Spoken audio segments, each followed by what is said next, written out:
오늘은 여러분들께 상처가 났을 때 어떻게 대처해야 하는지, 그리고 흉터가 남지 않게 관리하는 방법에 대해 정리해 드리겠습니다. 우리가 흔히 겪는 찰과상부터 날카로운 물건에 찢어지거나 대인 열상과 절상, 그리고 칼이나 못에 찔린 자상, 마지막으로 뜨거운 것에 대인 화상까지 각각 어떻게 대처해야 하는지 간단하게 정리해 가시죠. 우선 찰과상은 피부가 마찰이나 거친 면에 긁히거나 쓸려서 생긴 상처로 표피층이나 진피층이 손상되거나 떨어져 나간 경우를 얘기합니다. 여기가 진피층과 표피층인데요, 우리가 흔히 겪는 넘어지거나 쓸리거나 해서 생기는 상처입니다. 경미한 찰과상의 경우에는 즉시 상처 부위를 깨끗한 물이나 생리식염수로 세척해서 이물질을 제거해야 됩니다. 만약 흙이나 이물질이 묻었을 경우에는 물이나 생리식염수로 한번 씻어준 뒤 소독약으로 한번 소독하는 과정이 필요합니다. 이후 우리가 흔히 하는 메디폼 종류를 사용하실 수 있고요, 마데카솔이나 후시딘과 같은 연고를 발라주시고 그 위에 밴드와 같은 드레싱 제품을 사용하실 수 있습니다. 다음으로 열상은 날카로운 물건에 의해서 찢어져서 생긴 상처입니다.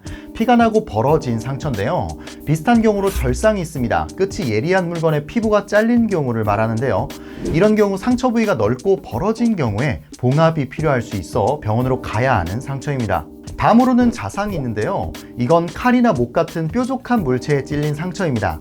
이건 겉보기에는 상처 부위가 작아도 내부 손상이 클 수 있고 파상풍균과 같은 세균 감염의 위험이 있기 때문에 어느 정도 깊이 찔렸다면 반드시 병원으로 가셔야 됩니다. 파상풍은 상처 부위로 침입한 특정 균이 사람의 신경에 영향을 미치는 질환인데요, 목이나 턱 근육이 경직되거나 근육 경련, 호흡마비 등을 일으키는 무서운 질환입니다.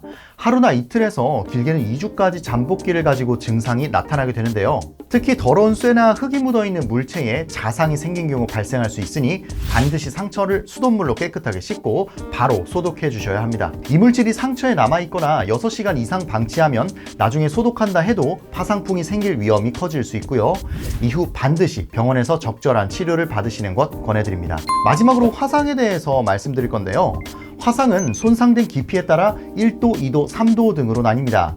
우리가 일상적으로 겪을 수 있는 화상은 1도나 2도 정도의 경미한 화상인데요, 이 부분에 포커스를 두고 시작하겠습니다. 화상이 생기면 즉시 화상 부위를 찬물에 20분 이상 담궈서 열기를 식혀줘야 됩니다. 흐르는 물이나 물수건으로도 가능합니다. 이때 얼음을 화상 부위에 직접 갖다 대는 분들이 있으신데요, 이것은 정말 좋지 못한 방법입니다. 일시적으로 통증은 줄여줄 수 있지만 오히려 동상에 걸릴 수 있고 혈관 수축으로 증상을 악화시킬 수 있습니다. 그러니 찬 물수건이나 흐르는 물에 열기를 식혀주셔야 됩니다. 이후 물집이 생기게 되면 절대 터뜨리지 말아야 하고요, 왜냐하면 그 부위로 감염이 발생할 수 있기 때문이죠.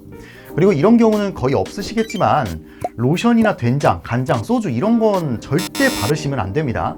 이후 어느 정도 경미한 화상이라면 바세린 거즈나 스뷴 드레싱 제품, 예를 들어 듀오덤이나 메디폼 같은 제품을 사용하시면 됩니다. 최대한 딱지를 생성시키지 않는 것이 좋아요. 왜냐하면 마른 딱지는 밑에서 살이 차오르는 것을 방해하기 때문에 상처 회복을 더디게 할 수 있습니다. 그렇다면 어느 정도 상처는 알겠는데 흉터가 걱정되시는 분들이 있으실 겁니다.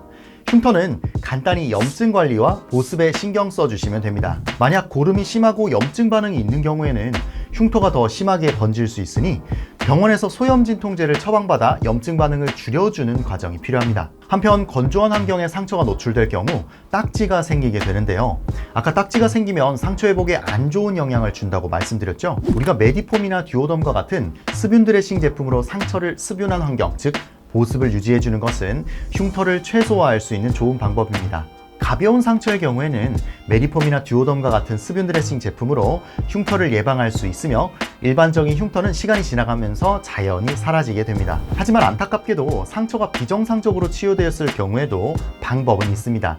상처 부위가 튀어나오는 비대성 흉터나 켈로이드성 흉터가 발생할 수 있는데요, 이런 경우 흉터 연고로 치료할 수 있습니다. 흉터 연고에 관한 내용은 예전 영상에서 자세히 다뤘으니 참고해 보시면 많은 도움 되실 겁니다.